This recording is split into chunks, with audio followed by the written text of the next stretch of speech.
Okay, now let's continue with using some local files and importing online content. So let's say, again, we have a product and actually we released a new feature and we want to announce it to our user base. And coming up with a mail, for example, for this purpose may be a bit hard just because you may not have the creative resources. And what I do in these cases is mostly about going out and searching what others did. And one of the blog posts I found is from OpenAI about a new feature they had, custom GPTs. And I really liked the blog post, the way they represented the news about this new feature and why it is important and how this can be, you know, the beginning of a huge thing. So I just wanted to take this and convert it to a template I can use for my own product. So let's go to ModularMind and just again create a prompt. At this point, I'll just go ahead and pick import a web page option and just paste the link and hit the import button.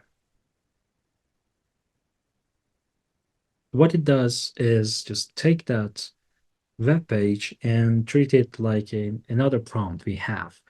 And when I save it, as you can see, it'll create a prompt card inside the stack.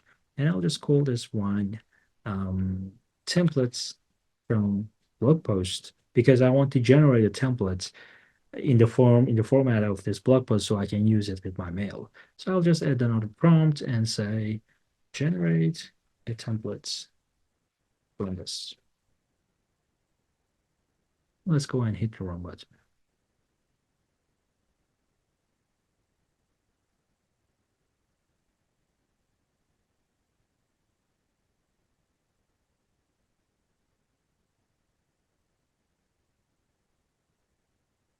As you can see, the model actually came up with some weird results.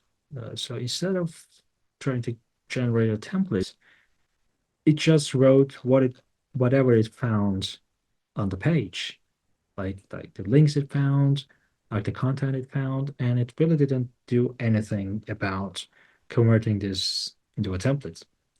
So there may be several reasons for this, but one of which I believe is about um, simply the capabilities of GPT 3.5 Turbo. So I want to continue with Claude 2 because it's a lot better at consuming, analyzing, and making sense of huge pieces of information. So I'll just use Claude 2 and hit the run button. And again, ModularMind will visit that page, retrieve the information, add the instruction I had, and send it to Claude 2 to process. So now how we have something. So yeah, it came up with some placeholders about, where you should replace things, and it's actually performed a lot better than the previous case with GPT 2.5. But still, the problem is it actually just converted the actual blog post and only changed the names of products with some placeholders, and it's really not about creating a template, but instead just converting the whole blog post into something that has variables in it and nothing else, basically. So what I want is at this point, what I want to do is try to improve the wording in our instruction. Because these models work with human language and human language is quite ambiguous. So we need to try to come up with some a bit more explanatory instructions to improve the outputs.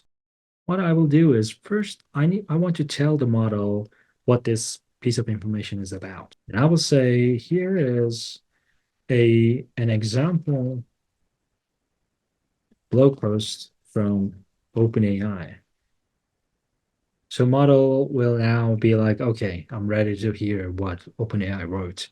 And I just moved it on the top. Then I'll introduce the actual blog post, and then I'll try to improve this the wording in this instruction in the prompt. So I will say convert this blog post to a template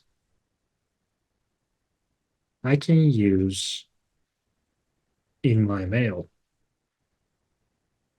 I'll just say don't write the content again because I want to extract the idea behind the format, not the actual information provided in that specific post. So I would say only suggest sections like what they explain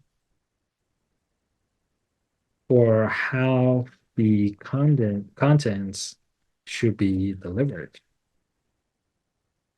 So let's try one more time to see if we can get what we want.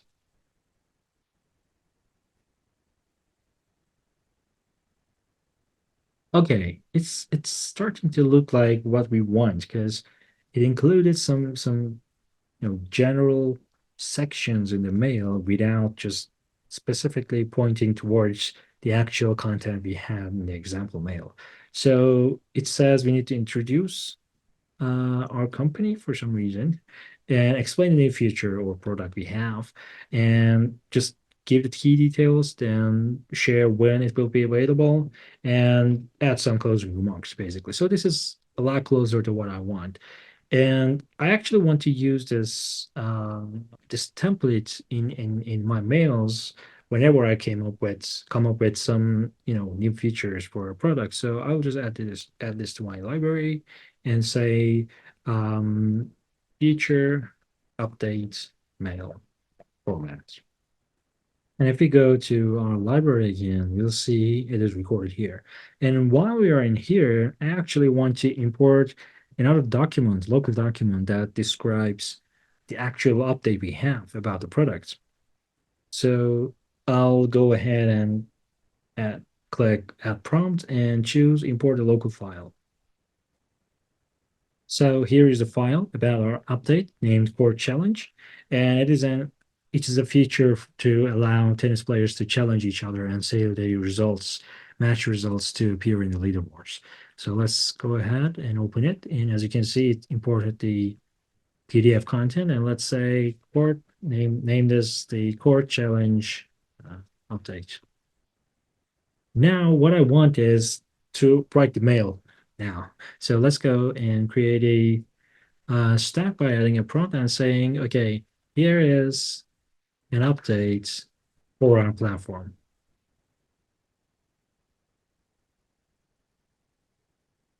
Now I'll go ahead, expand the stack, then drag the information about the update as a prompt. And then what I want is I will add a prompt and say, I want to write a mail to my users to announce this new feature. And I want to write it in this format. Then again, I'll go to my library and drag and drop the format prompt I had previously. And let's go ahead and name this Court Challenge Feature Update Mail. And let's go ahead and run this. And as you can see, it immediately crafted a mail about our feature update in the format we actually liked and found on the internet. So as you can see, in general, you have to, try to experiment with your prompts, with the content you find online or your content you provide from your local sources, and try to come up with some stable results by changing, maybe experimenting with the model or changing the way you construct your instructions. So feel free to go ahead and try this methodology in your workflows.